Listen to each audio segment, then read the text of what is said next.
Buonasera a tutti e buonasera a tutte. Benvenuti a questo dibattito pubblico che si tiene oggi qui a Mogoro, presso questi spazi che si chiamano appunto ex teatro delle scuole elementari, anzi saloncino, e ho il piacere prima di tutto di dare un grande benvenuto a Renato Soru, candidato presidente alla Regione Sardegna.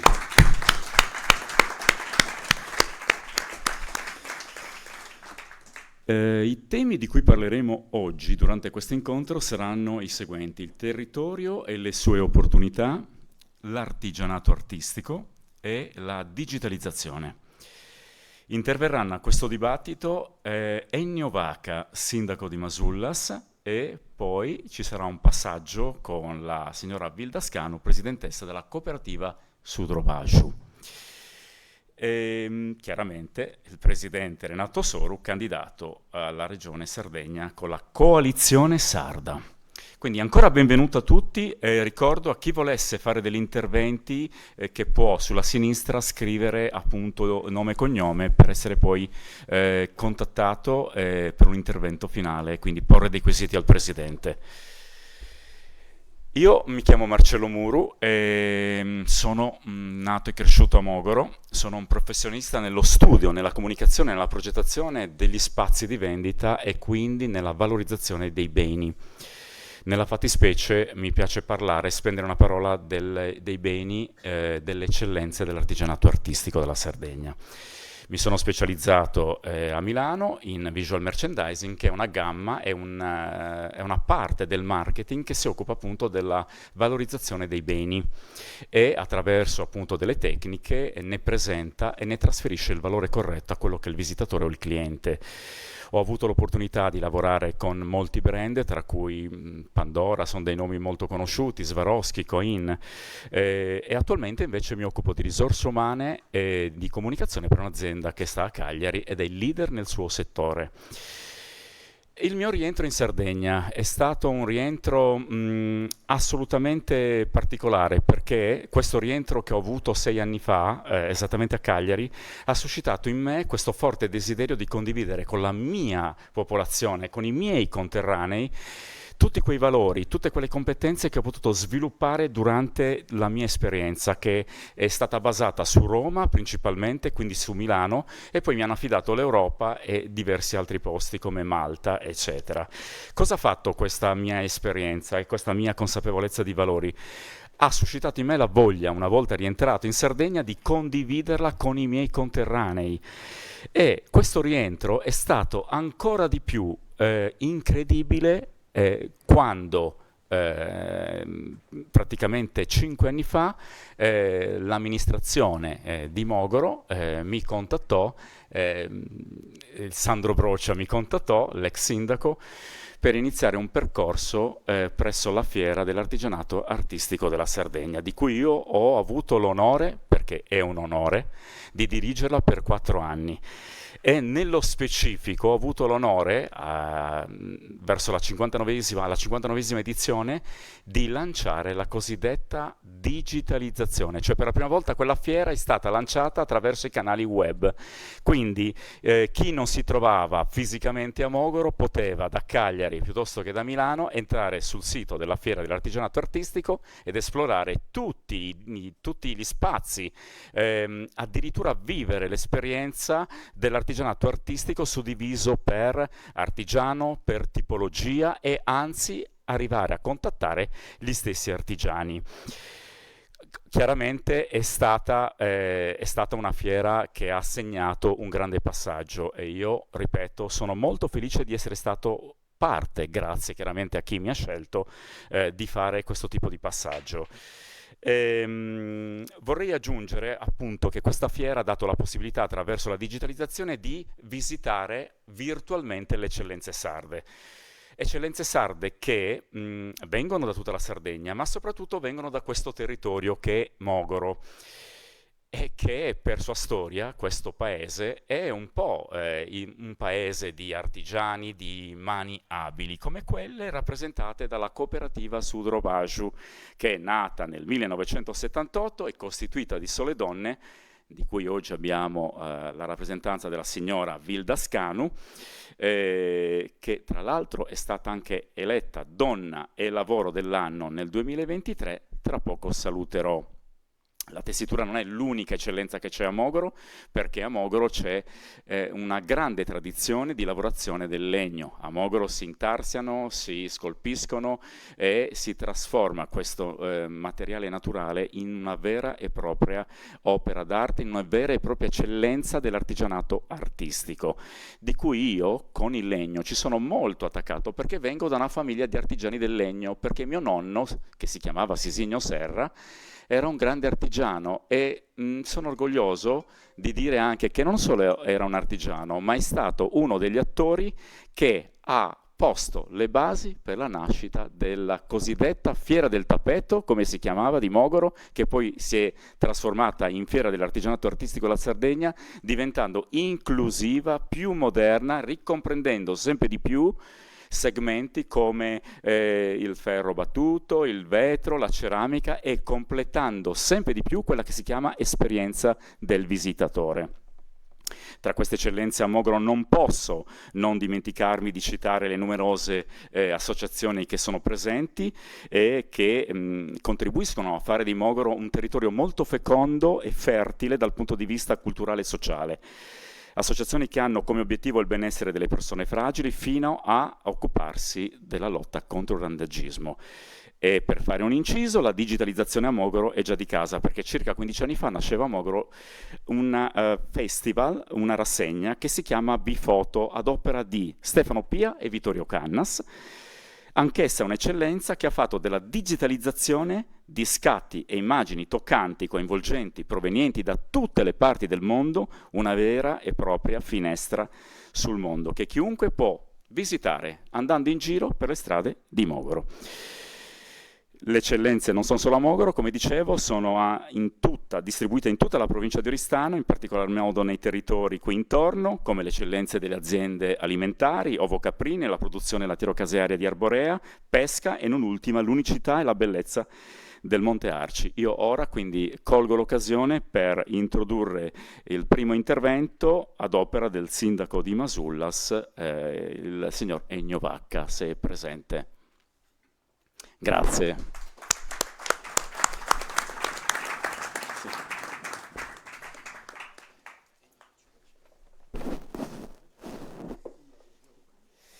Sì, un sindaco giovane. Proviamo se... Dovrebbe funzionare, c'è un tasto. Ok, perfetto, dovrebbe andare. Mi sentite? Buonasera a tutti, io ringrazio per il sindaco giovane, anche se i capelli bianchi un po' cominciano a tradirmi.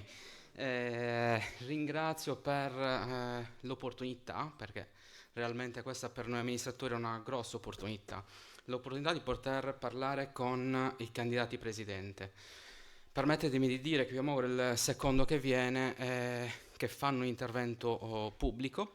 Qualcun altro ha scelto incontri riservati con alcuni amministratori e basta. Personalmente ritengo che non sia proprio la scelta più corretta in campagna elettorale, perché il dibattito pubblico è fondamentale.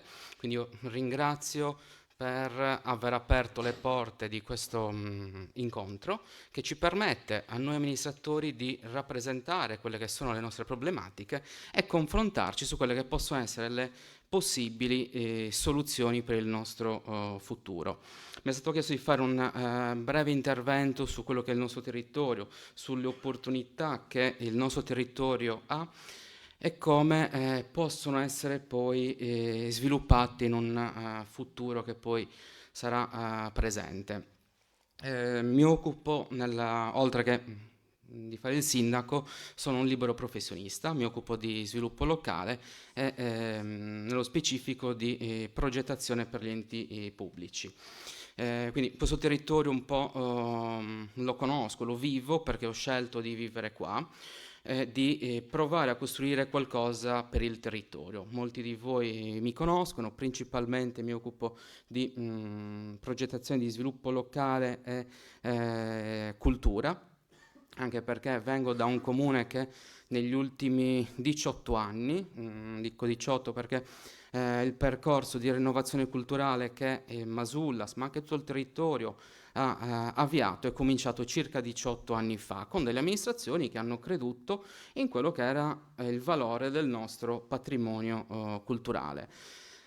Questo immenso valore che abbiamo negli ultimi anni, diciamo, ha subito una battuta d'arresto che nonostante le ingenti risorse, nonostante amministrazioni comunque volessero investire in quello, non hanno potuto. Io mi è capitato di parlare anche in altri incontri, quello che chiedo come amministratore a nome dell'amministrazione che rappresento, ma penso di poterlo dire a nome di tutto il territorio, è che a noi occorrono veramente poche cose concrete, qualche normativa che venga un po' rivista, perché ormai parliamo di leggi che sono più grandi di me e che non è più possibile tenere senza rivisitare. Parlo anche del discorso, per esempio, dei musei, la legge sui musei, e oggi è abbastanza vecchia.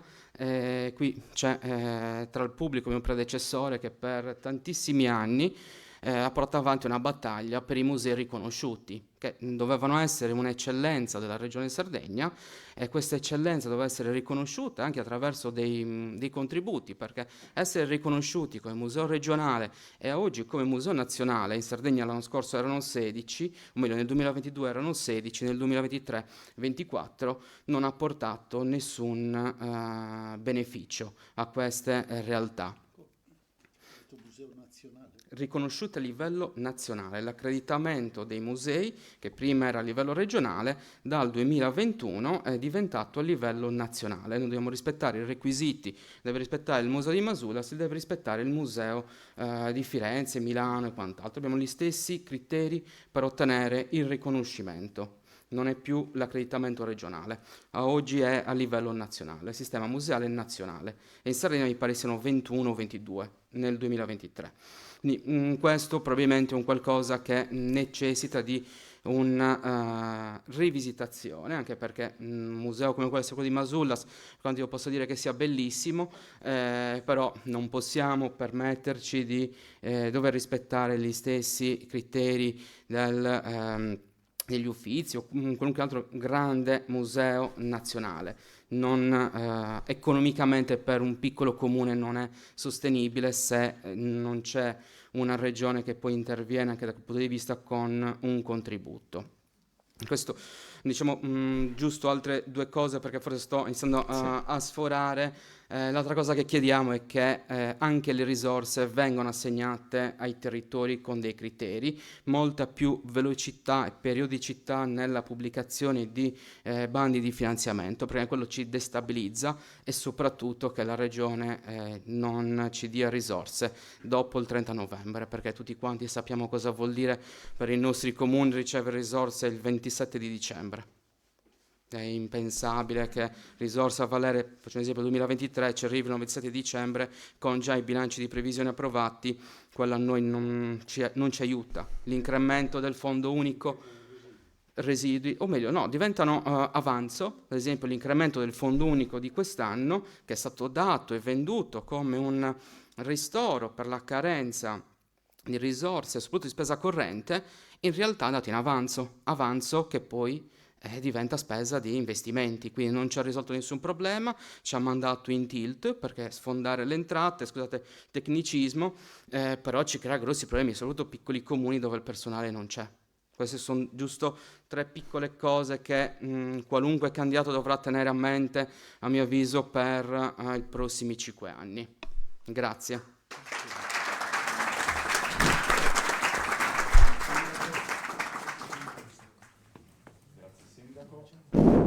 Grazie Sindaco.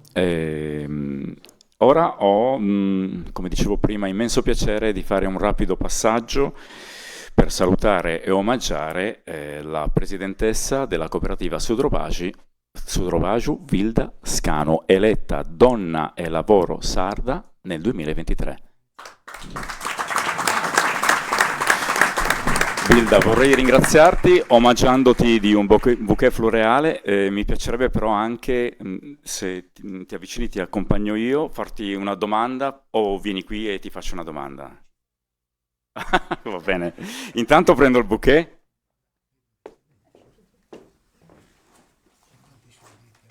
Vilda Scanu, Donna e Lavoro 2023.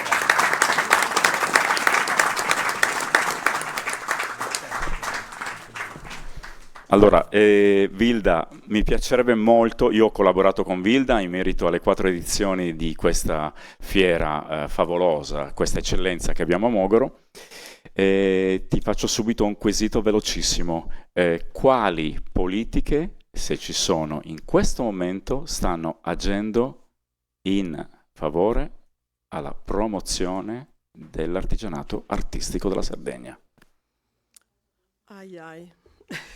Politiche in favore della promozione non saprei come esprimermi. So solamente che in tutti questi anni ho sempre lavorato insieme anche agli altri artigiani per far sì che l'artigianato artistico avesse un riconoscimento dovuto, perché l'artigianato artistico in quel settore fanno parte i mestieri che vivono nei territori, e quindi molti si riempiono la bocca di valorizzare i paesi dell'interno, si fanno i discorsi sullo spopolamento, ma assolutamente non ci sono piani di intervento per far sì che nascano e che continuino a vivere le nostre imprese. Devo dire anche una questione che riguarda appunto la regione Sardegna. È una forse delle poche regioni che non si è dotata di una legislazione in merito di artigianato. Altre regioni come la Lombardia, il Piemonte, il Veneto e forse anche la Basilicata, adesso non mi ricordo, hanno lavorato soprattutto intervenendo con leggi mirate per appunto riconoscere nel settore dell'artigianato artistico una parte dell'economia dei territori. Ripeto, non è facile parlare qui, non ero preparata e mi ha colto anche di sorpresa questa cosa dell'omaggio che ringrazio, e che comunque voglio riprendere alcuni argomenti che in passato abbiamo discusso, forse anche col presidente Soru, quando era appunto presidente, abbiamo avuto occasione di incontrarci. Purtroppo il percorso si è interrotto e non si è riusciti a portare avanti tutte le questioni che appunto meritavano il nostro settore. Ce ne sono diverse, una soprattutto era quella del riconoscimento di un settore. Per esempio, noi siamo un settore dell'artigianato a prescindere, ma non c'è specificato che cosa. Abbiamo sempre chiesto alla Regione e anche alle Camere di Commercio di istituire un albo dedicato soprattutto alle imprese dell'artigianato artistico, cosa che non siamo mai riusciti a concretizzare. E partendo appunto dall'individuare un settore, da lì si incominciano i percorsi proprio per portare avanti politiche che in favore appunto del nostro settore. Ricordo anche che con la chiusura dell'ente Isola purtroppo è successa, non dico una catastrofe, ma quasi, in quanto non difendevo l'Isola e luce e ombre di quell'ente, però noi siamo sempre stati convinti che quell'ente andava, riformato, proprio perché è nato per supportare le imprese del settore. Se noi in Sardegna ancora abbiamo tanti mestieri che ancora riescono ad andare avanti, lo dobbiamo anche e soprattutto a quell'ente, in quanto negli anni passati appunto supportava, sosteneva le imprese e aiutava anche a far nascere nuove imprese. Purtroppo a livello regionale non abbiamo più avuto, appunto a livello istituzionale, come dire, un ente o una struttura che potesse appunto portare avanti politiche in favore dell'artigianato. Qui non mi sto a dilungare, vorrei che non solo in propaganda elettorale, che queste assemblee e chiunque vincerà, cioè sarà eletto presidente, continui a, come dire, a interagire con le persone e con gli addetti ai lavori, cioè anche con gli artigiani. Adesso chiaramente si è in propaganda elettorale, ma mi auguro che anche in futuro chiunque appunto, ripeto, sarà eletto, continui ad avere degli incontri soprattutto con le categorie per capire quali sono veramente le esigenze dei settori e su questo poter intervenire, cioè loro, i politici. Grazie, scusate, non ero Grazie Vilda. Grazie davvero. Ricordo ancora Vilda eletta donna e lavoro sarda l'anno scorso, nel 2023. Grazie ancora Vilda. Vilda in qualche modo mi dà un passaggio diretto, un assist verso l'argomento appunto che ci tocca a tutti quanti ed è appunto l'artigianato, ma che si collega anche al terzo importante tema di questo appuntamento, la digitalizzazione appunto.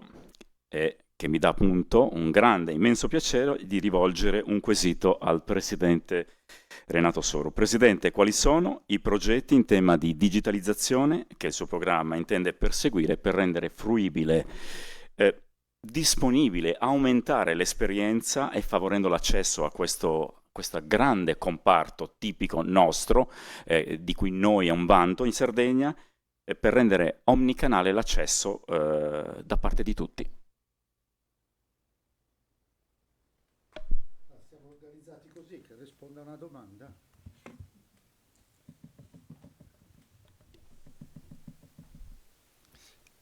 Poi ci saranno altre domande. Come siamo organizzati? Perché non mi è chiarissimo. La parte finale ci saranno alcuni interventi di alcuni candidati, sì, ok.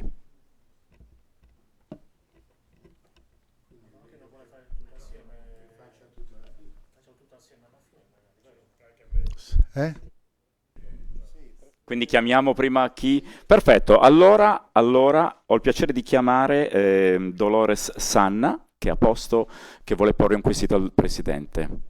Può avvicinarsi anche al microfono. Presidente lo sa. Presidente, iniziamo Forza alla Sarda. Allora, buonasera a tutti. Sono molto contenta di essere qui a Mogoro. Io Mogoro ce l'ho nel cuore perché io ho avuto tanti studenti che sono venuti da questo paese, che ancora ricordo con molto piacere. Mi sentite bene? Sì, se può avvicinarsi Un po' di più. Ok. Perfetto. Non devo fare 1, 2, 3 prova, no. Allora, e quindi io sono qui più che per porre una domanda al Presidente, io sono qui per dare un sostegno a Soru, a Renato Soru. Intanto mi presento, mi chiamo Sanna Dolores, sono stata sindaco di Narbolia ben 20 anni fa e forse anche più, al tempo in cui si è lottato per difendere il territorio dall'invasione delle grandi multinazionali per il famoso campo da golf, e io ho dato il mio contributo per bloccare il tutto. Sono rimasta anche da sola a farlo, ma non voglio parlare di me perché, ripeto, sono qui per sostenere Soru, in quanto da 20 anni ho continuato a fare politica, mi sono formata, ho studiato moltissimo, ho continuato a fare con passione il mio lavoro, perché come Soru credo che uno degli investimenti maggiori per la nostra Sardegna sia, attraverso anche l'insegnamento, ma non solo, dare importanza all'istruzione, che non è soltanto una informazione o dare una formazione nozionistica alle persone, ma anche educarli, formarli e istruirli, come diceva appunto Gramsci. E qui arrivo al punto, ho deciso di candidarmi dopo molte reticenze da parte mia, con Rifondazione Comunista da Indipendente a sostegno del Presidente Soru. Perché ritengo sia opportuno che anche chi viene ad ascoltarci sappia le motivazioni dei vari candidati. Io sono molto pignola e molto attenta, ho fatto un'analisi modestamente dal mio punto di vista politico sulla presentazione delle candidature e parto dal presupposto che se noi vogliamo essere indipendenti come sardi, ma anche italiani, ma anche europei, ma anche nel mondo, dobbiamo assolutamente essere in linea con i nostri presupposti politici, cioè c'era la possibilità di fare le primarie e da Roma non c'è stato consentito. Ecco perché c'è stata questo divario. A quel punto ho deciso di sostenere Soru perché aveva perfettamente ragione. Noi dobbiamo essere in grado di governarci con le nostre persone. Parlo di persone, non parlo più neppure di uomini e di donne, parlo di persone e queste persone devono essere formate, devono essere competenti in materia di politica, non devono soltanto essere amiche mie, parente mio, brave persone. Tutti siamo brave persone quando siamo da questa parte, anche in campagna elettorale, lo dico chiaramente, ma una volta che si è lì bisogna rimboccarsi le maniche, avere le competenze e le capacità e restare granitici fermi da buoni sardi sui presupposti che sono indispensabili per difendere la nostra Sardegna. Da che cosa? Da tutto ciò che vi dirà poi Renato Soru nel suo programma, che è molto ben dettagliato, a partire da quelle che sono le nuove forme energetiche su cui speculano in tanti e così via dicendo, la sanità eccetera, argomenti che molti, troppi si mettono in bocca. Ma non è così, una cosa è parlarne, a parlarne è facile, ma non è questione solo di parlarne, è questione di avere un'idea precisa e ci vuole una visione a lungo termine. Questa visione ce l'ha Renato Soru, che ha dato già prova di saper governare questa regione quando è stato presidente della regione e io non me lo dimentico. Invece se io devo scegliere fra i candidati che ci sono oggi, e non voglio parlare male di nessuno perché parlare male non serve a niente, ma guardiamo in faccia la realtà, se siamo arrivati sull'orlo del baratro e proprio perché ci troviamo sull'orlo di questo precipizio, io mi sono messa in gioco per sostenere Soru e ciò che vuol fare Soru in Sardegna e rinascere da queste ceneri. Perché siamo morti, c'è troppa gente che non vuole votare, ci sono troppe persone che sono proprio allo scoramento totale, i giovani sono tutti nascosti e sono diventati quasi dei qualunquisti, tanto siete tutti uguali. No, mi dispiace.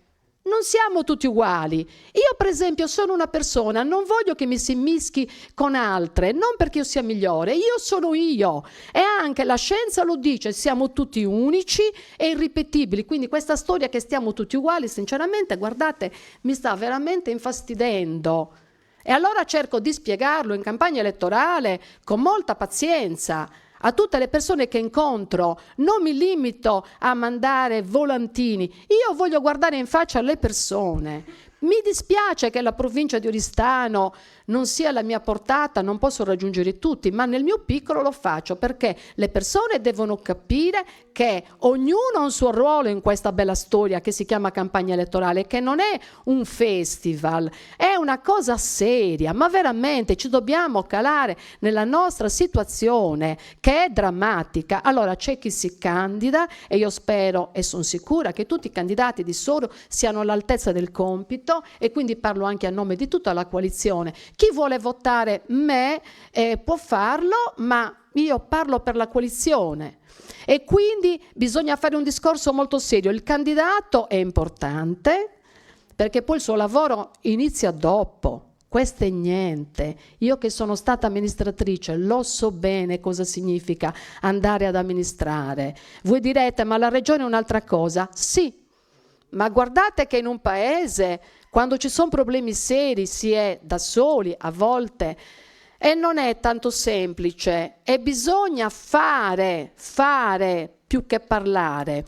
La stessa cosa in regione, ma chi vota è altrettanto importante. Guai a lasciar passare il messaggio, tanto ti votano gli altri se manca il mio voto. No, si vince per un voto, giusto Presidente? Si vince per un voto e quel voto può essere il tuo che stai facendo un lignavo, né bene e né male.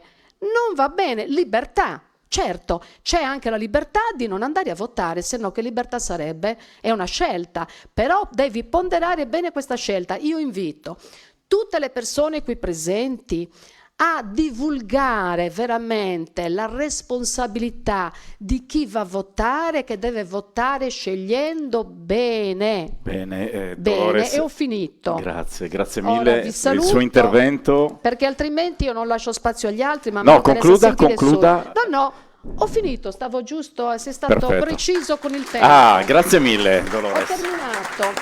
Grazie a tutti. Grazie. Ora facciamo intervenire Maria Obinu. Grazie. Io ruberò pochissimo tempo perché voi non siete venuti qua oggi ad ascoltare me, ma ad ascoltare il candidato presidente Renato Soru. Ieri eravamo all'Acconi, giornate di festa, soprattutto per chi come noi viene da Oristano, c'era la Sartiglia, però di sera ci siamo recati all'Acconi. È stato un bellissimo intervento che purtroppo non è andato in streaming. Il Presidente ha avuto modo di parlare di spopolamento, di come si possono rendere produttive anche le zone interne e di tutto ciò che possono offrire. Oggi siamo qua a Mogoro e il tema centrale è stato la cultura. Il sindaco di Masullas ha parlato di un problema assolutamente reale, come possono i piccoli paesi far fronte alla necessità di mettere a sistema il loro sistema museale e rispettare dei parametri che valgono a livello nazionale. È chiaro che un museo come quello di Masullas non possa competere con i musei vaticani, non abbia le stesse potenzialità. Mi voglio riagganciare a quello che diceva ieri appunto il Presidente, sostenendo che anche per quanto riguarda l'agricoltura, voglio fare un parallelo forse anche un po' azzardato, per quanto riguarda l'agricoltura in Sardegna, è un'agricoltura che sicuramente è tutta biologica per le caratteristiche del nostro territorio, ma non abbiamo le certificazioni proprio perché molte aziende non si possono permettere il lusso di ottenere queste certificazioni, quindi forse il sistema regione, la regione dovrebbe essere al fianco degli agricoltori per far sì che queste aziende che di fatto nei fatti sono biologiche ma non riescano a ottenere la certificazione. Forse bisognerebbe rivedere queste leggi a livello nazionale. Siamo una regione a statuto autonomo, parliamo tanto di autonomia e poi non riusciamo a declinare queste leggi nazionali che siano fatte su misura per quella che è la realtà sarda. Quindi sicuramente anche in campo culturale c'è tantissimo da fare. Mi ha colpito l'intervento dell'artigiana di Mogoro. Lei è un'artigiana, sicuramente le piace anche essere definita artigiana, una tessitrice, però forse l'artigianato ha delle declinazioni differenti, qui è un artigianato artistico, quindi bisognerebbe promuovere questo tipo di artigianato che è un artigianato diverso dall'artigianato vero e proprio, quindi sono settori diversi. Io sono convinta che le risposte ci siano, il programma di Renato Soru, Presidente, è articolato, ha una buona parte appunto dedicata alla cultura, a questi aspetti della cultura sarda che sicuramente lui spiegherà molto meglio di me. Io chiudo il mio intervento, non voglio rubare altro tempo, richiamando alla questione del voto utile. Noi oggi siamo qui convinti che il nostro voto sia utilissimo. Il voto di ognuno di noi ha una valenza fondamentale. Siamo una democrazia che è delegata, noi deleghiamo i nostri rappresentanti che sono lì non in nome loro, i nostri rappresentanti sono lì in nome nostro. Il nostro voto, con il nostro voto noi stiamo dicendo tu sei lì perché tu in quel momento sei tu, ma tu rappresenti anche me. Quindi il nostro voto ha un valore enorme. Nessuno di noi deve pensare che il suo voto lo deve dare andando a tapparsi il naso e a votare il meno peggio perché sennò abbiamo paura che arrivi quello o quell'altro. No, io voglio votare il meglio. Io non voglio votare il meno peggio. Io voglio votare il meglio perché quel meglio mi deve rappresentare. Perché quel meglio deve offrirmi una speranza. Io sento nelle nostre comunità spesso la rassegnazione, ma io non mi voglio abbandonare alla rassegnazione, io ho 2 figlie e io devo voler garantire a loro, lo voglio garantire a loro un futuro. E allora il mio voto ha un valore immenso, quindi invito tutti voi ad andare a votare convintamente, non per il meno peggio, ma per votare veramente chi ha una visione per la nostra Sardegna, perché dobbiamo averla questa speranza. Io ci credo e mi sono spesa in prima persona. Ho lasciato il mio percorso col quale ho iniziato la mia carriera politica ormai tanti anni fa e l'ho fatto convintamente, non mi sono pentita. Perché chi l'ha ascoltato, anche senza andare a leggere i programmi, che spesso sono lunghi, abbiamo poco tempo, ma chi ha avuto modo di ascoltarlo in presenza online, ha capito che qui c'è una visione, che qui ci sono delle risposte per iniziare a lavorare, non tra un anno, per capirci qualcosa, ma da domani. Renato Soru, Presidente, da domani a lavoro per dare gambe a questi che non sono sogni, ma possono diventare realtà, e lo ha già dimostrato nel periodo 2004-2009, perché tante cose stavano cominciando a cambiare, poi sappiamo quello che è successo. Però io ci credo, ne sono convinta, il nostro voto è importante, grazie. Grazie a Maria Obinu. Un intervento ora da parte di Roberto Martani, grazie. Grazie a Marcello, grazie a tutti di essere venuti e insieme a Marcello devo ringraziare anche Corrado e Gianluca che hanno organizzato questa giornata e tutti gli altri amici che hanno collaborato. Siamo venuti soprattutto per ascoltare le cose interessanti che ci ha raccontato Marcello, quelle che abbiamo sentito prima dal sindaco e quelle che magari qualcun altro vorrà aggiungere. È importante perché si è creata una connessione quando siamo stati contattati, che c'era la volontà di incontrare i cittadini, di incontrare le persone. Si è un po' parlato di quella che era la realtà di questa zona, di una zona che va da Mogoro e arriva sino in alto, sino al Sarcidano, dove eravamo ieri all'Acconi. I problemi sono più o meno gli stessi, ma c'è stato un aspetto che mi ha colpito e l'ho accennato anche ieri all'Acconi, ed è l'aspetto che è rappresentato dall'amica che oggi abbiamo premiato, Vilda, che rappresenta una cosa estremamente importante. Rappresenta la possibilità che c'è nei nostri territori di investire sulle persone, investire sui saperi che abbiamo e di metterli a sistema e di farne qualcosa di importante. E badate bene, l'importanza di questo esempio della cooperativa di Mogoro si lega come connessione sempre, non rimanendo nel medesimo argomento, con Progetto Sardegna, che la lista dove io sono candidato, dove è candidata Maria e dove ci sono qui anche presenti altri candidati. Daniela, la candidata di Uras, rappresenta un'altra faccia di questo aspetto, di un'imprenditrice che ha fatto una scelta importante di continuare a fare impresa, di farla rimanendo a Uras, invece di andare come molti hanno fatto verso Oristano o soprattutto verso Cagliari, impoverendo le nostre zone. Questa connessione è una connessione importante perché, per chi non lo sapesse, il Progetto Sardegna nasce da un'idea del genere. Progetto Sardegna nasce dall'esempio di un programma dell'Unione Europea, della prima comunità europea, dell'OECE soprattutto, un organismo che si occupava di sviluppo, dove già negli anni 50 si era capito che se non si poteva lasciare nessuno indietro per uno sviluppo complessivo di tutta l'Europa. Ed è un po' il progetto che poi Renato mise su quando poi lo portò a quella vittoria del 2004 e in quella legislatura regionale che ha suscitato molto interesse, che ha lasciato dei frutti che ancora oggi percepiamo, perché molti di quei progetti sono ancora in campo, molti di quei progetti hanno avuto un'incidenza determinante sulla vita dei sardi per migliorarla. E oggi si ripropone.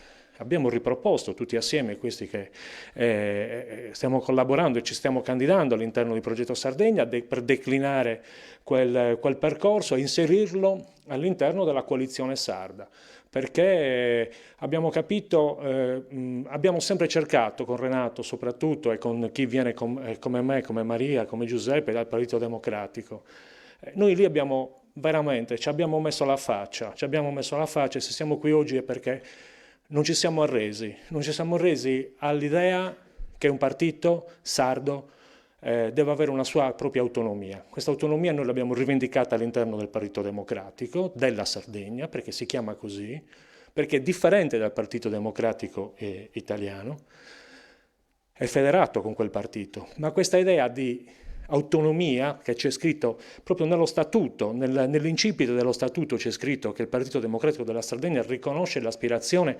autonomistica dei sardi e della Sardegna. Noi questo abbiamo sempre cercato di valorizzarlo e diciamo che alla fine ci siamo anche dovuti un po' arrendere. Abbiamo cercato di portarlo avanti e di cercare di combinarlo richiedendo le primarie per avere un unico candidato che mettesse assieme tutte queste anime, ma il fatto che se non hanno voluto le primarie è perché non avevano intenzione di percorrere questa strada. E questa è la strada che noi vogliamo percorrere, una strada che nasce con l'idea che ci sono i saperi, le competenze, bisogna investire su questo. Quel progetto iniziale fallì, più che fallì venne interrotto perché venne soppiantato dall'idea dei piani di rinascita, della grande industria. Sappiamo tutti quello che è successo, sappiamo quello che è successo poche ore fa con uno degli ultimi residui di quell'investimento sulla la Saras, che oggi probabilmente non possiamo dire se dobbiamo temerlo quello che è successo ieri, questa cessione, praticamente questo avvio di cessione della Saras.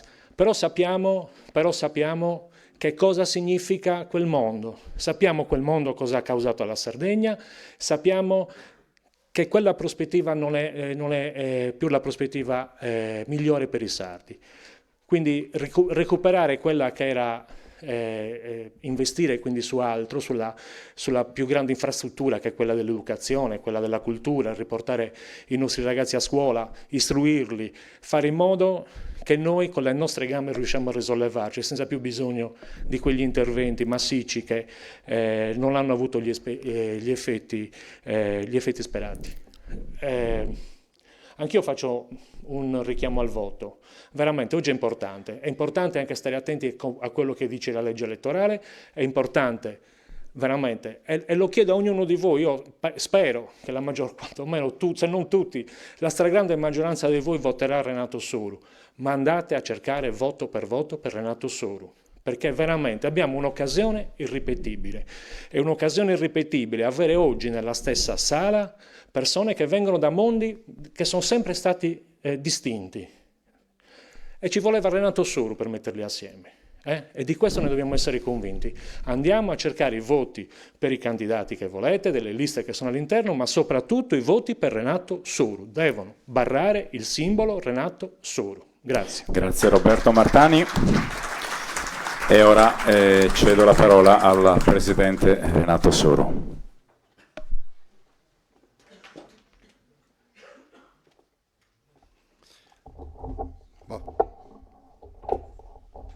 No, lascia tranquillo. Beh, intanto grazie a Marcello e a tutti quelli che hanno organizzato. Grazie per la possibilità di dire due parole e stare un po' insieme a voi. Questa cosa è leggerissima, prima o poi ci cadrò sopra. Però.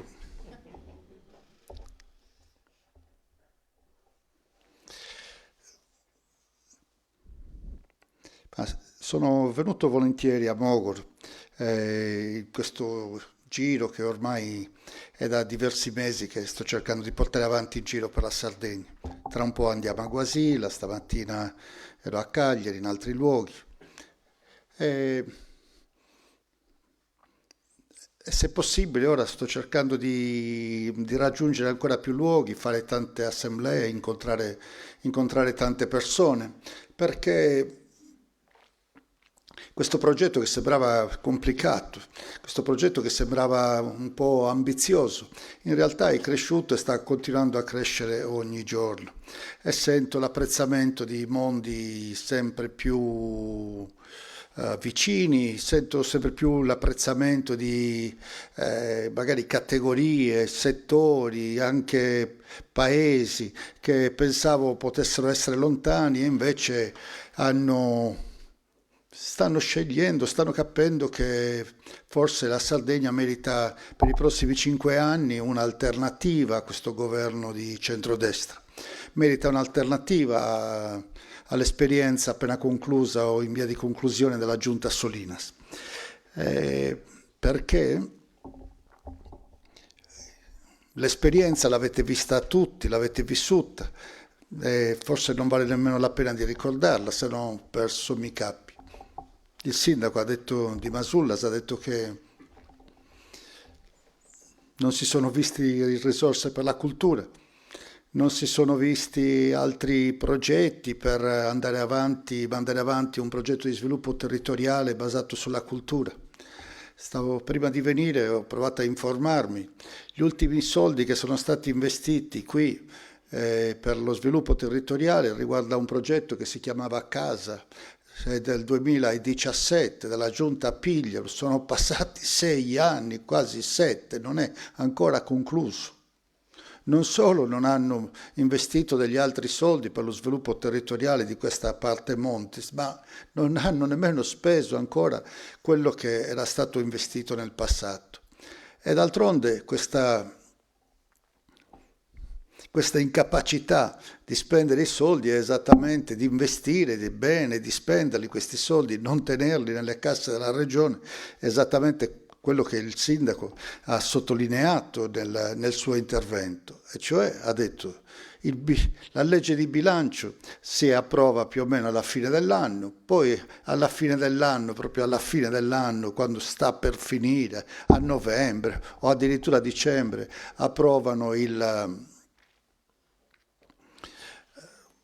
una variazione di bilancio amplissima e in questa variazione di bilancio promettono un sacco di soldi oppure indicano tanti soldi per tante iniziative discrezionali, perché il sindaco l'avete sentito, ha detto non vogliamo meno discrezionalità negli interventi, perché la discrezionalità vuol dire che vengono premiati gli amici degli amici, oppure viene premiato qualcuno che poi al momento di campagna elettorale deve rispondere, restituire quello che fanno sembrare un favore, invece dovrebbe essere un diritto. Provando ad analizzare ogni pezzo, cosa è successo in questi 5 anni? Non è stata mai approvata una legge di bilancio all'inizio dell'anno. Cosa fare, come spendere i soldi nell'anno successivo, no? Nel 2024, per fare un esempio concreto, si sarebbe dovuto decidere nel 2023, in maniera che il 1° gennaio si parte, sappiamo che cosa dobbiamo fare. E invece questo non è mai successo in 5 anni. Normalmente hanno approvato una leggina di bilancio piccolo, magari l'hanno fatto a febbraio, marzo, aprile, ma piccolo, che serve per tenere aperti gli uffici della regione e mandare i soldi all'ASL. Le cose proprio indispensabili, obbligatorie. Ma dentro non c'è nessuna politica, nessun finanziamento alla cultura, alla scuola, all'artigianato, al turismo, niente, nessuna politica, solo il funzionamento della macchina amministrativa, che diciamo ai cittadini interessa fino a un certo punto. I cittadini vogliono vedere le politiche, vogliono vedere che cosa accade per promuovere l'economia, per promuovere il lavoro, per migliorare i servizi sociali nel territorio e così via. Quindi si approva in ritardo, hanno già iniziato una leggina piccola che serve solo agli uffici. Poi si litiga per mesi e alla fine, quando si è finito di litigare, a novembre si approva una variazione di bilancio che dovrebbe essere il bilancio vero e proprio, in cui si dice che cosa si vuol fare per i diversi settori. Solo che è troppo tardi, perché come ha detto il sindaco, come si fanno a spendere i soldi in un mese? Non si riesce nemmeno a iniziare la pratica e a volte non c'è nemmeno un mese di tempo. Quindi quei soldi che cosa succede? Vanno in economia, vanno in avanzo, non possono essere spesi. E la maggior parte di questi il 1° gennaio dell'anno successivo non possono essere più spesi, per cui molti comuni si trovano con un finanziamento che sembra un regalino di fine anno, ma l'anno dopo è sparito e non può essere speso fin tanto che non viene eventualmente riprogrammato. Ma quindi leggi di bilancio dove fanno vedere dei fantasmini che durano lo spazio dell'illusione di un mese, 2 mesi e poi spariscono. Quindi la prima cosa, questo qui è accaduto tutti gli anni, è accaduto anche quest'anno. E poi cosa fanno? Questo Consiglio regionale in questi 5 anni non ha approvato nessuna legge. Lui dice manca una legge sull'artigianato artistico, manca una legge oppure aggiornare la legge sul sistema dei musei, ma non manca solo quello, non è stata approvata una legge in questi anni. O meglio, l'unica legge che è stata approvata è stata abolire una legge che era stata appena fatta sul sistema sanitario regionale e farla di nuovo, ricambiare da un'ASL a 8, ricambiare dall'ATS o l'ARES all'ATS, insomma, mi ci perdo anch'io in tutti i cambiamenti che hanno fatto, figuriamoci i cittadini. Per il resto nessuna legge. E non utilizzando, non solo non hanno fatto nessuna legge, ma hanno cercato di non utilizzare le leggi del passato. Noi abbiamo una legge sull'artigianato, abbiamo una legge sul mondo dello spettacolo, della cultura, una legge sui beni culturali della Sardegna,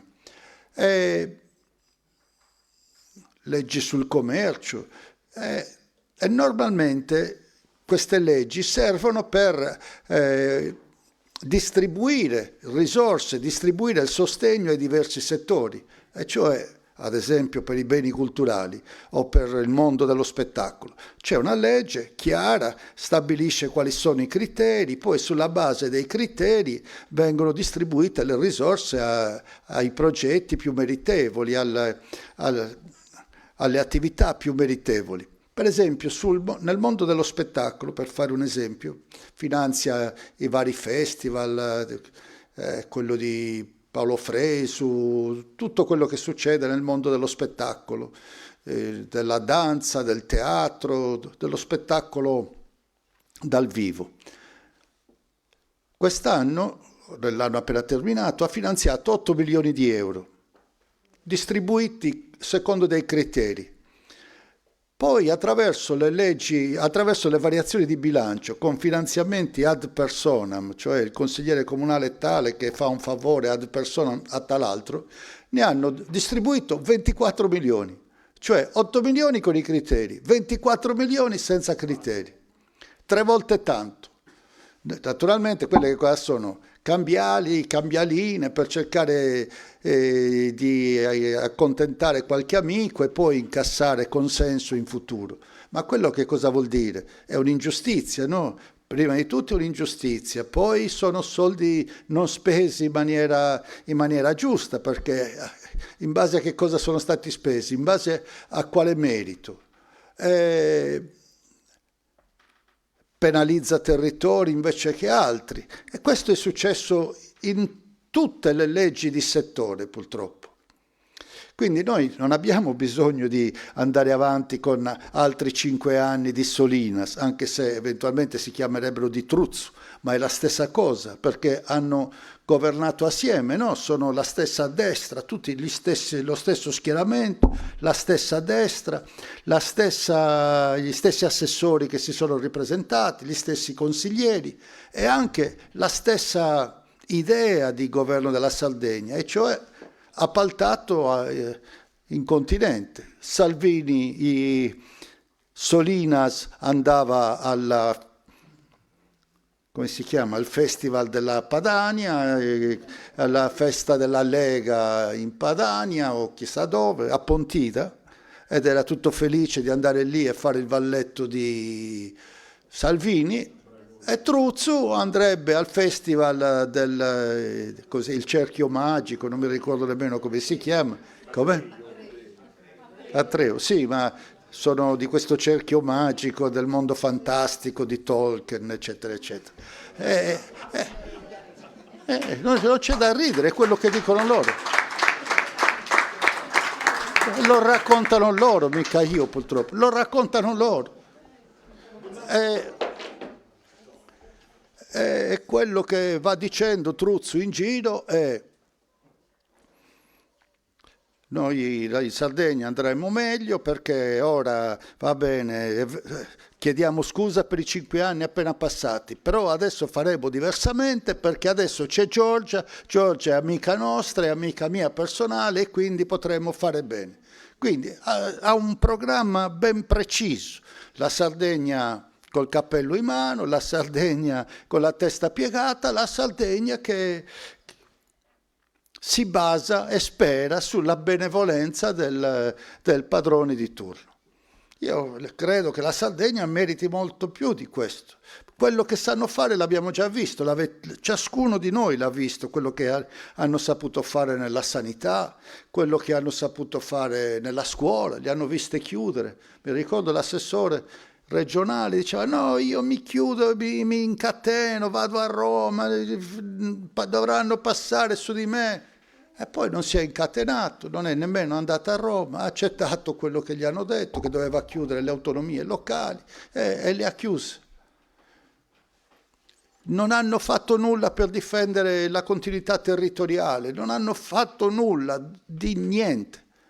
E d'altronde si stanno proponendo per altri 5 anni. Le stesse persone, l'ho detto ieri perché mi ha colpito rivederlo scritto nel Sole 24 Ore, che fa le indagini sul gradimento delle persone politiche, degli amministratori. Solinas è stato l'ultimo presidente della regione, per gradimento quello meno gradito in Italia. E il sindaco Truzzu è il terzultimo di circa 90 città italiane. L'ultimo è il terzultimo. Sì, poteva anche andare peggio forse. Quindi quello che ci stanno proponendo è questo: passare dall'ultimo per gradimento al terzultimo per gradimento tra tutti i sindaci. Ma io ho fatto un confronto anche stamattina, c'era Truzzu, la Todd, c'ero io, davanti tanta gente dell'Associazione degli Industriali di Cagliari e del Sud Sardegna. Ci siamo confrontati su 8 domande molto concrete, molto serie, dove occorrevano delle risposte serie. Le risposte di Truzzu semplicemente non esistevano, oppure erano fantasiose, oppure no, faremo meglio, faremo questo, forse faremo, no, ci scusiamo per quello che è successo in questi 5 anni, però sì, ci sono state difficoltà, ma adesso c'è Giorgia e così via. Quindi occorre contrastarlo questo progetto. La Sardegna non lo può permettere, e non lo può permettere anche perché davvero c'è un'opportunità nuova, sto cercando di dirlo dappertutto, l'ho scritto, l'ho detto. L'opportunità nuova è che nei prossimi 5 anni occorrerà investire, abbiamo da investire circa 10 miliardi di euro di risorse del tutto straordinarie, c'è una specie di allineamento dei satelliti, delle costellazioni, per cui arrivano i soldi i fondi strutturali europei, che sono cresciuti perché la Sardegna si è impoverita ed è tornata nell'obiettivo 1, quindi sono cresciuti del 50-60% rispetto al periodo precedente. Arrivano i soldi del Fondo Sviluppo e Coesione, anche questi cresciuti di oltre il 50% perché la Sardegna si è impoverita. Arrivano i soldi del tutto straordinari del PNRR, poi i fondi della transizione giusta. C'è una quantità di soldi che questa regione non è in grado di spendere. E non è in grado di spendere per i motivi che ha poc'anzi detto il sindaco. Non è in grado di spendere perché di queste finte spese che poi rimangono nella tesoreria della regione ne ha già accumulato 3 miliardi. Ci sono 3 miliardi di euro non spesi di questi ultimi anni e ci sono oltre circa il 25% dei fondi strutturali che dovevano essere spesi nel periodo 2014-2020. Siamo nel 2024, il 25% di quei soldi lì non è ancora speso. E soprattutto non è ancora speso neanche un euro dei fondi 2020-2026. Di quelli non è stato speso neanche un euro. Allora c'è una quantità di soldi enorme che la Sardegna non ha mai visto, che possono servire davvero a trasformarla la Sardegna, a trasformarla tutta quanta. Investire nei settori che contano oggi, nei settori di cui avete anche parlato e su cui magari vorrei aggiungere qualche parola, perché queste risorse devono essere indirizzate secondo anche la visione europea, discussa a livello europeo da tutti i capi di Stato, discussa che ha trovato una sintesi che io condivido totalmente e che sembra ritagliata apposta per la Sardegna. Le risorse devono essere spese per la cosiddetta transizione verde, e cioè lavorare nella forestazione, lavorare nella difesa dell'ambiente, nell'agricoltura verde, nell'agricoltura multifunzionalità e così via. Lavorare su questo tema, poi lavorare sulla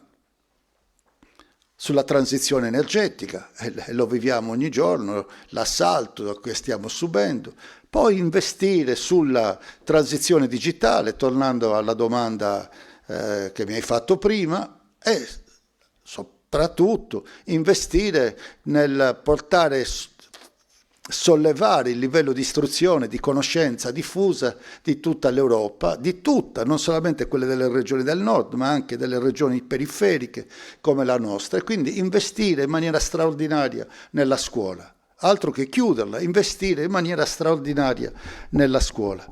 Su questi temi, oltre all'inclusione sociale, il trasporto intelligente, sostenibile, su questi temi la Regione ha una quantità di risorse enorme e si gioca la possibilità davvero di fare un balzo in avanti come non l'aveva mai fatto prima.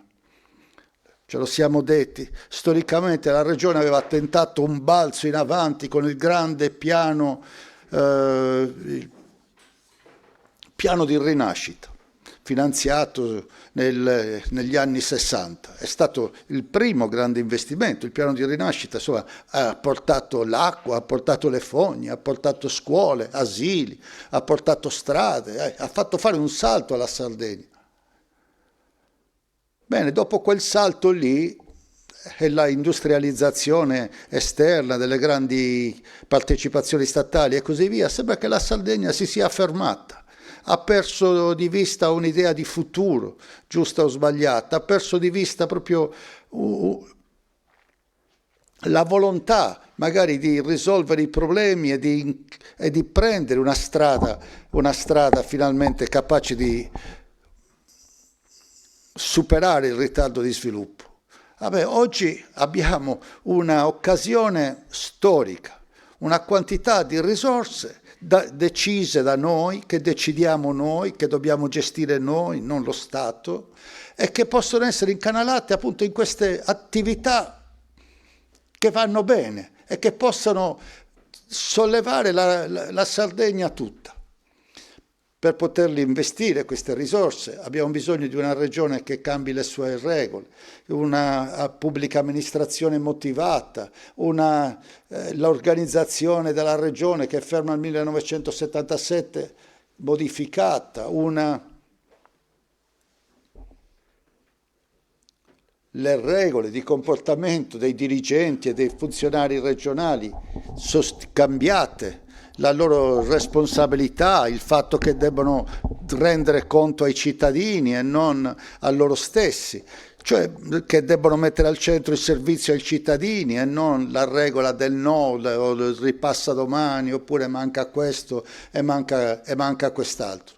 Se parli con gli agricoltori, anche oggi ci ho parlato, perché adesso hanno appena gli agricoltori che stanno manifestando nel porto di Cagliari hanno appena fatto un comunicato. Anche loro dicono 3 giorni alla settimana almeno li spendiamo non in campagna, li spendiamo nella burocrazia di dover compilare moduli, di dover compilare domande, di dover rendicontare per qualunque cosa.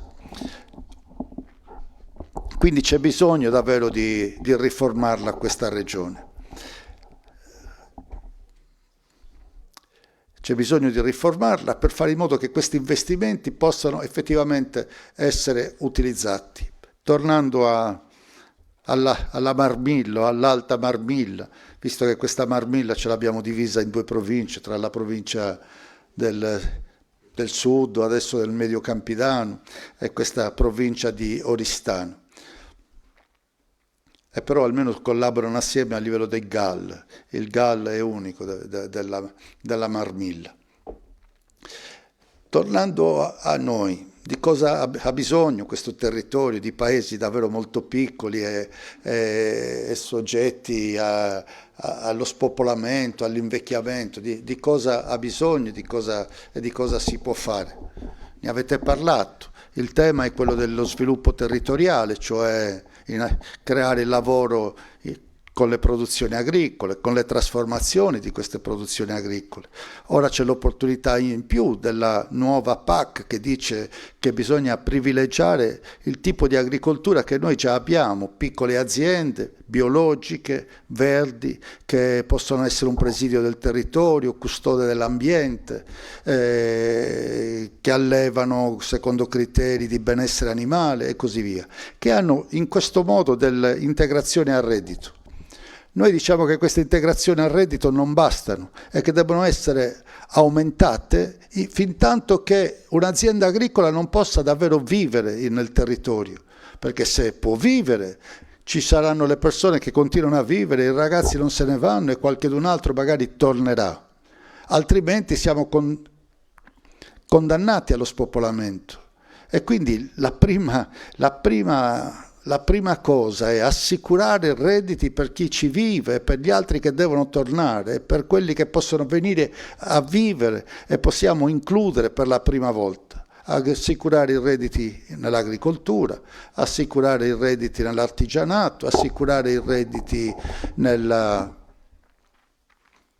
sviluppo locale complessivo, cioè fatto anche di gestione dei beni culturali, attività turistiche diverse rispetto a quello del sole e della sabbia. Peraltro voi non ce l'avete nemmeno tanto lontano il mare, per cui potete anche, magari bisognerebbe sistemare la strada, io l'ho sempre immaginato, bisogna ricordarsi la strada che da qui attraversa Sazeppara, mi pare, poi arriva dietro Pabilloni, se può arrivare a Sant'Adi in un baleno. Cioè è già tutto fatto, ci sono solo stradine un po' piccole e di penetrazione agraria, che renderebbe questa Marmilla persino vicino al mare. Questo deve essere fatto. E poi tutti questi paesi messi insieme come una piccola città distribuita nel territorio che abbia tutti i servizi a disposizione, dalla sanità, la scuola innanzitutto e così via. L'ultimo servizio di cui volevo parlare è quello della digitalizzazione. Almeno nel mondo digitale, se c'è la rete ed è ben presente, visto che poi gli strumenti digitali ce li abbiamo tutti a casa in tasca, se funziona la rete non c'è periferia e anche questi comuni non sono in periferia o marginali o meno centrali di altri. Nella rete siamo tutti uguali, nessuno è al centro e nessuno è in periferia. E questo che cosa significa? Che da Mogoro o da Masullas o da Baressa, da qualunque di questi paesi si può lavorare da casa. Sembra una cosa assurda, no? Ma io stamattina, all'ora di pranzo, ho incontrato un giovane proprio mentre ero a Cagliari, quindi stavo rientrando a casa, mi ferma per salutarmi. E mi ha detto che avevamo lavorato assieme per 20 anni, adesso se n'è andato, è andato in un'altra impresa che gestisce attività di Microsoft e gli ho detto, ah bene, e quindi sta lavorando per Microsoft. E gli ho detto, ma dove abiti? Come mai sei qui? Sono nella pausa pranzo. Ho detto, nella pausa pranzo? Ho detto, sì, perché lavoro da casa. Vogliono che lavoriamo da casa. Ho detto, ma da casa? E lui ha detto, ma forse è anche un problema. mi ha incuriosito la cosa, alla fine ho approfondito, per contratto deve essere in azienda 20 giorni all'anno. Questo è già oggi. Vi posso anche dire che era il figlio di Gigi Riva. Per contratto deve lavorare in azienda 20 giorni all'anno e il resto lavora da casa. Ma se deve lavorare da casa può essere da Cagliari, ma da Mogoro. Così sta andando il mondo e sta arrivando velocemente. E quindi la digitalizzazione è importantissima per questi paesi ed è una sciagura che in 5 anni questo governo di destra non ha portato a termine la rete in fibra ottica per ogni casa della Sardegna, perché i soldi sono bloccati lì, sono in quei soldi che non ha speso del FESR, sono lavori che dovrebbe fare Open Fiber, dovrebbe fare Infratel, sono lavori per i quali sono già impegnati i soldi e non li hanno spesi per un motivo o per l'altro. Non solo, la digitalizzazione sta diventando sempre più importante perché, l'ho detto, uno dei pilastri, uno dei 6 pilastri, ma per il quale devono essere spesi il 30% delle risorse, è la transizione digitale.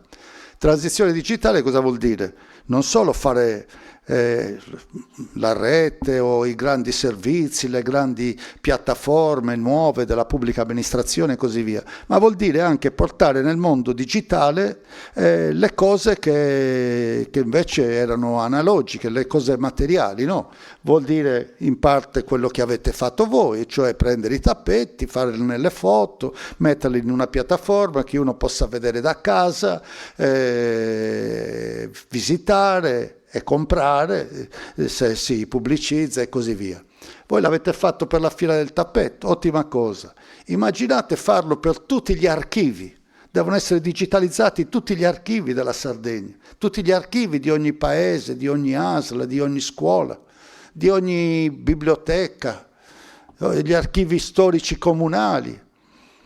Quelle cose che ho visto fare forse proprio a Masullas, avete i Cavalieri delle Colline, dov'è? A Masullas? Ok. Mi è venuto in mente perché l'altro giorno era a Gesturi e c'era un conte Cord, come si chiama quello lì? Vabbè, insomma, che era un po' della vostra zona, un po' di Gesturi. C'è da digitalizzare tutto. Quanto lavoro c'è? Non è lavoro per ingegneri o per informatici, è lavoro per persone normali, anche con un'educazione non altissima, che possono essere formati a fare questo. E non solo c'è da digitalizzare gli archivi, c'è da digitalizzare i beni culturali. Pensate, come si chiama il nuraghe che vediamo dalla 131? Come? Bravo.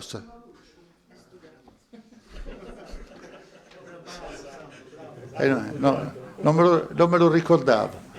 Allora, quel nuraghe lì è ben localizzato dentro una rete, diciamo una piattaforma dove sono stati localizzati 7.000 beni culturali della Sardegna, tra nuraghe, Domus dei Janas, tombe dei giganti e così via. 7.000. Chissà quanti di questi sono nel vostro territorio. Ora sono stati geolocalizzati, si dice che è stato fatto un gemello digitale della nostra regione, mettendo un puntino per ognuno di questi beni nella mappa, un gemello riprodotto in maniera digitale la situazione dei beni archeologici della Sardegna. Ora c'è da fare il passo avanti. Quel monumento lì deve essere trasformato quasi in un videogame, non lo so dire in maniera diversa, e cioè deve essere visualizzato in maniera tridimensionale, ci si deve entrare dentro, lo si deve visitare, e lo si deve visitare non come un rudere, ma vedendo qual era il contesto all'epoca, vedendo gli oggetti, vedendo come venivano utilizzati e così via. Per cui ogni persona lo può vedere quasi come oggi i ragazzini vedono i mondi fantastici con cui giocano. Ma ancora meglio, adesso Avete visto i nuovi occhiali della Apple, quelli del metaverso, si dice, no? Dove entri in una realtà virtuale. Perché dobbiamo pensare non per oggi, ma dobbiamo pensare anche per domani e se possibile per dopodomani. Dopodomani quegli occhiali saranno qui dentro e quindi non avrò bisogno di tante cose, vedrò in quella maniera lì. E quindi c'è da digitalizzare, da rendere visibili, visitabili e rendere proprio la possibilità di fare un esperimento. Tutti i beni culturali della Sardegna, per questo abbiamo una quantità di risorse enormi. E allora questi lavori chi li farà? Non li faranno i cagliaritani, li faranno gli abitanti di tutta la Sardegna, li farete anche voi per questa zona. Quindi dentro i paesi, a me mi piace andare per i paesi perché voglio raccontare questo, non è il momento di scoraggiarsi, è il momento di prendere in mano la responsabilità e ribaltare le cose. Qui c'è, nella transizione verde cosa vuol dire? Che bisogna investire in forestazione, nuove foreste e gestione delle foreste.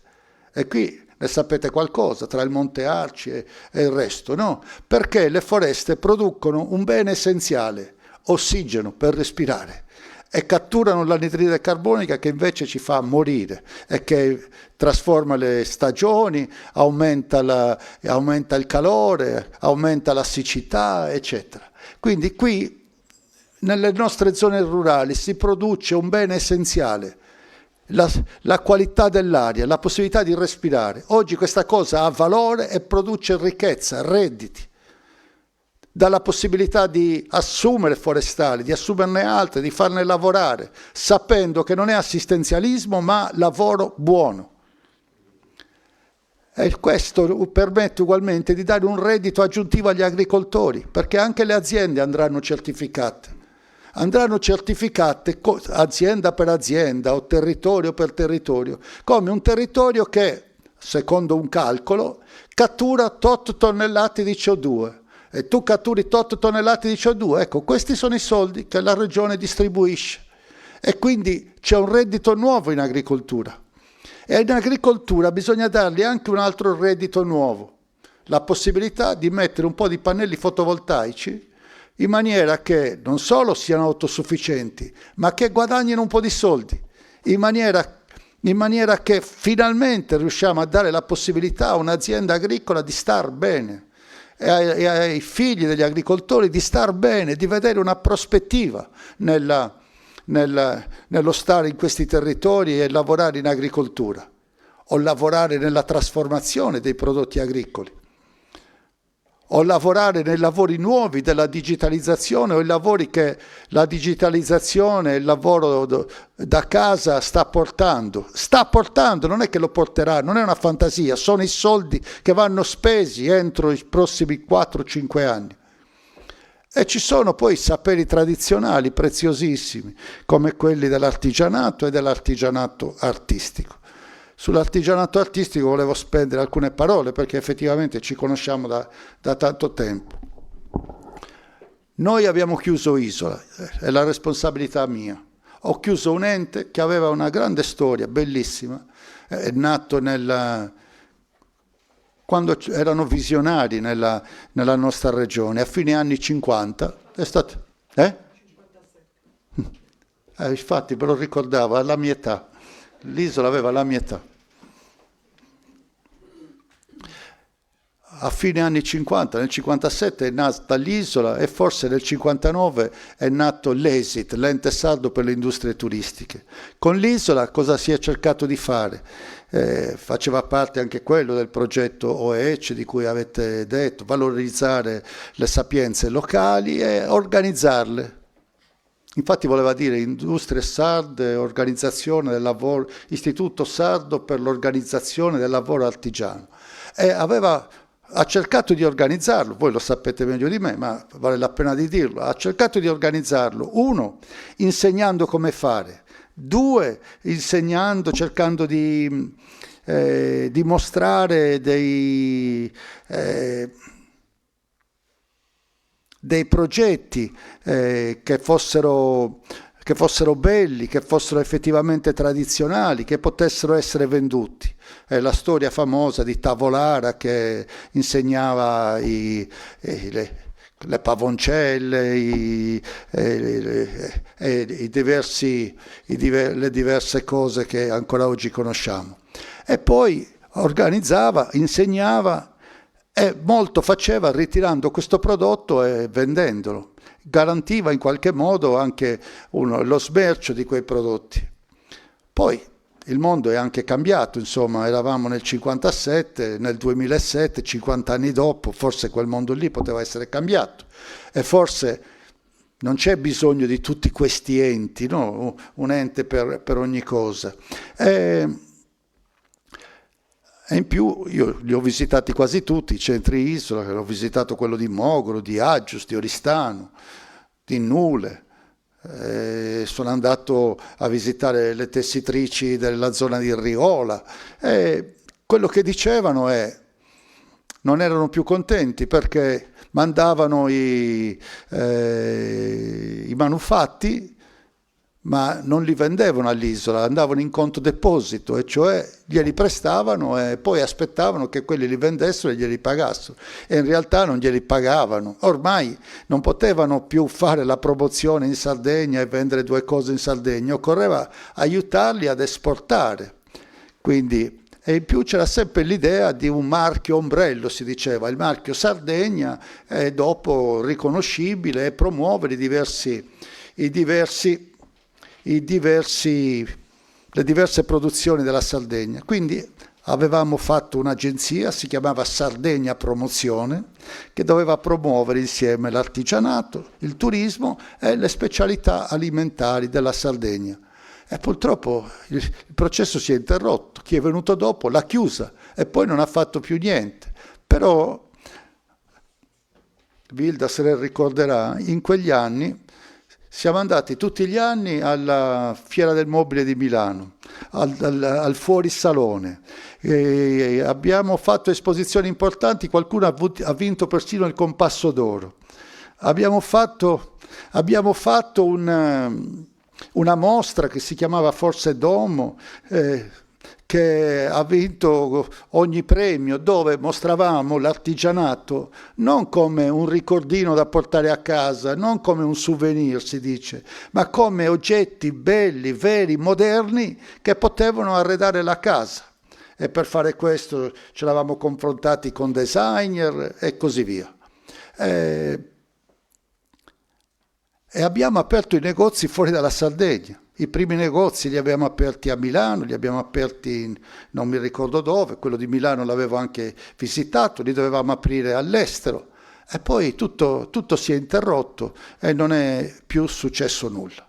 E in effetti l'artigianato artistico è stato abbandonato lungamente. Quindi è un tema che mi è caro, è un tema che va ripreso ed è una parte importante dello sviluppo locale.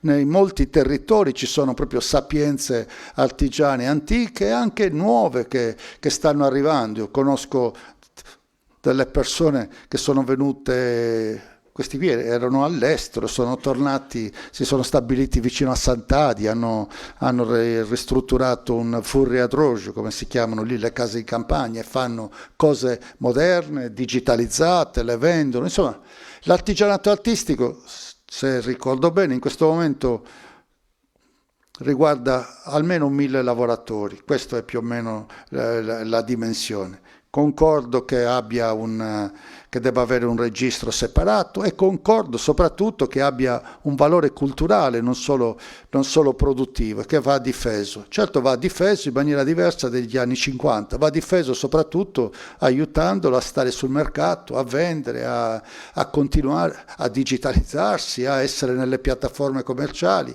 e a vedere riconosciuto finalmente il valore del lavoro artigiano.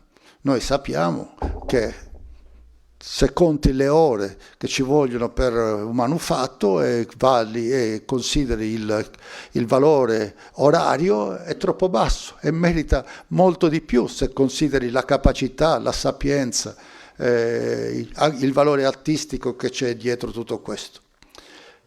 Detto tutto, Io ho terminato e smetto di annoiarvi. Quello che mi premeva dire è: anche oggi io ho visto che stiamo andando avanti, che la nostra proposta di coalizione sarda sta andando avanti e in questo momento è l'unica possibilità di battere Truzzu e la destra che ha appena governato per 5 anni.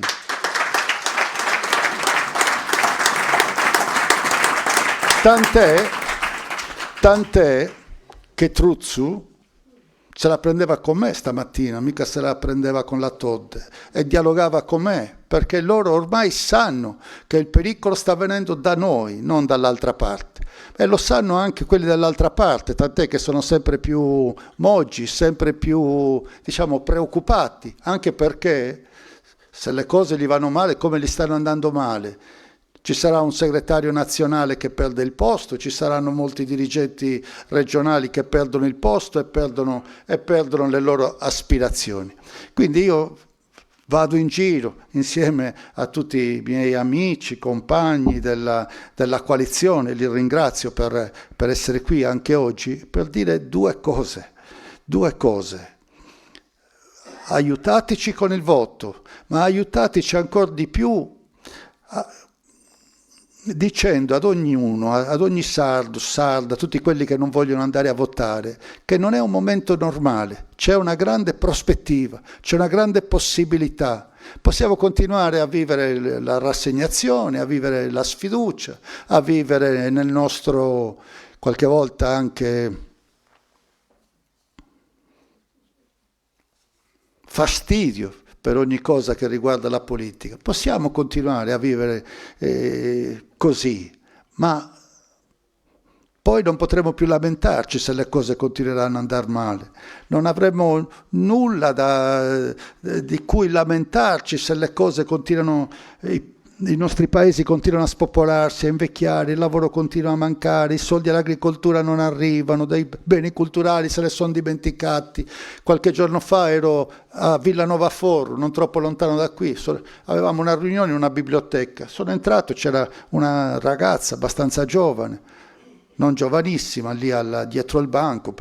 Stiamo andando bene, questo mese abbiamo prestato diverse centinaia di libri. Peccato che da quando c'era lei che non ci hanno più dato un finanziamento per comprare altri libri. Ho detto, ma davvero? Non è possibile. No, non ci hanno più dato un finanziamento per comprare libri. Quindi le cose possono essere in un modo o nell'altro. Ce la stiamo mettendo ce la stiamo mettendo tutta per fare in modo che siano nel modo giusto le cose e che ci sia davvero l'opportunità di vivere bene in questa Sardegna, in ogni zona della Sardegna. E quindi richiamiamolo alla responsabilità di ciascuno, di quelli che oggi non ci sono qui naturalmente, di quelli che sono rimasti al bar, dei ragazzi che sono distratti, di quelli che pensano che tanto non cambia nulla, di quelli che con cui non siamo riusciti a entrare in contatto, a spendere qualche parola. C'è bisogno di parlare con loro. Io ve lo dico col cuore, la Sardegna ha una grande opportunità, non sciupiamola. Diamoci una mano tutti insieme e riusciremo a cambiarla. Ve lo dico davvero con molta sincerità. Abbiamo la possibilità di batterla questa destra e ce l'abbiamo solo noi, non ce l'hanno gli altri. Abbiamo la possibilità di batterla questa destra e di costruire una Sardegna totalmente diversa da quella che abbiamo conosciuto. Che ne tenga i valori, ne tenga la bellezza, ne tenga la qualità ambientale, che tenga i giovani in questa terra, ma che abbia la possibilità anche di fare di più dei talenti di questi giovani, tenerli a scuola, fargli raggiungere dei livelli di istruzione diversa, dei livelli di sapere, renderli tutti più ricchi. Questo dobbiamo fare. Abbiamo una grande possibilità, una grande prospettiva, ci vuole un grande impegno e davvero vi supplico di metterlo in campo anche il vostro impegno, tutto il vostro impegno. Grazie. Ringraziamo il Presidente Soru per questo prezioso intervento, coinvolgente intervento. Io ringrazio il Presidente Soru, ringrazio tutti quelli che sono intervenuti, ringrazio voi per essere stati qui. E auguro e auguriamo al Presidente una buona campagna. A tutti noi. Grazie a tutti.